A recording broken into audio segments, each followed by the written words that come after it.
இட்லி, தோசை, சாதம் இதுக்கு சைட் டிஷ்ஷாக ரொம்ப டேஸ்டியான சாம்பார் ரெசிபி தான் பார்க்க போகிறோம். இதுக்கு வீட்டிலே இருக்கக்கூடிய மிரக்கறிகளை வச்சு தான் ரெடி பண்ண போகிறேன். இதில் சிறிய துண்டு கேரட், 5-6 போல போஞ்சி, சிறிய துண்டு உருளைக்கிழங்கு, அதே மாதிரி பூசணிக்காய், இது கூடவே சிறிய துண்டு கத்தரிக்காய், 5-6 முருங்கைக்காய், இது எல்லாத்தையும் வச்சுட்டு கொஞ்சமாக வெங்காயம், இது அவியறதுக்கு தேவையான அளவு தண்ணி.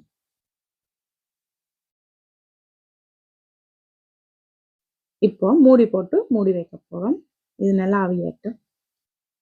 இப்போ நல்லா அவிஞ்சு வந்துட்டுது.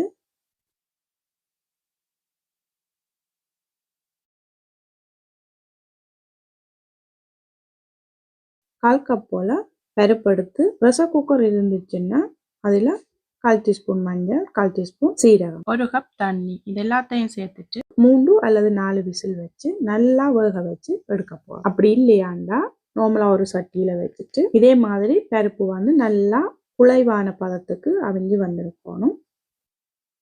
இதை இப்போ என்ன செய்ய போகிறோம்னா அவிச்சு வச்சிருக்கிறோம்ல மிரக்கறிகள், அதோட இதையும் சேர்த்து விட போகிறோம். இதில் தேங்காய்ப்பால் எதுவுமே நான் சேர்க்க போகிறதில்ல.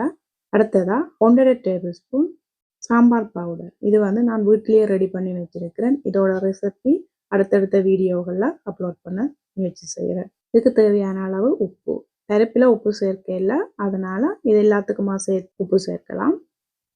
இப்போ இது கொஞ்சம் திக்னஸாக இருக்கிறதால நான் இதில் 1/2 கப் தண்ணி மறுபடியும் விட போகிறேன்.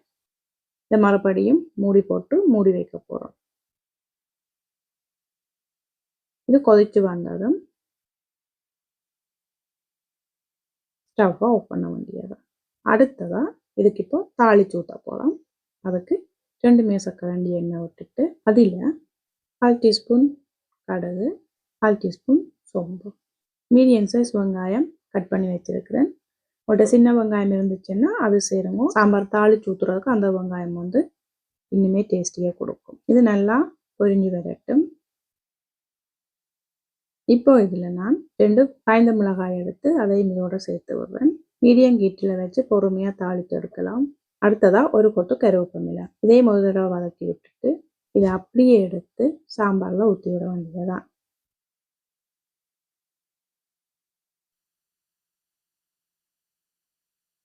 இப்போ எங்களுக்கு டேஸ்டியான சாம்பார் ரெடி ஆயிட்டுது.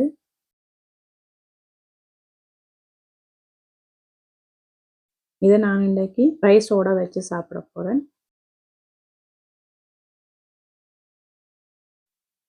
இந்த வீடியோ உங்களுக்கு பிடித்திருந்தால் லைக் அண்ட் ஷேர் பண்ணி சப்ஸ்கிரைப் பண்ணுங்க. அதோட பக்கத்தில் இருக்கிற பெல் பட்டனையும் கிளிக் பண்ணுங்க. அப்போ தான் நான் போகிற ஒவ்வொரு வீடியோவும் உங்களை வந்து சேரும். இன்னும் ஒரு நல்ல வீடியோவில் உங்களை சந்திக்கும் வரை நான் உங்கள் குக்கிங் ராதா. சமைப்போம், சுவைப்போம்.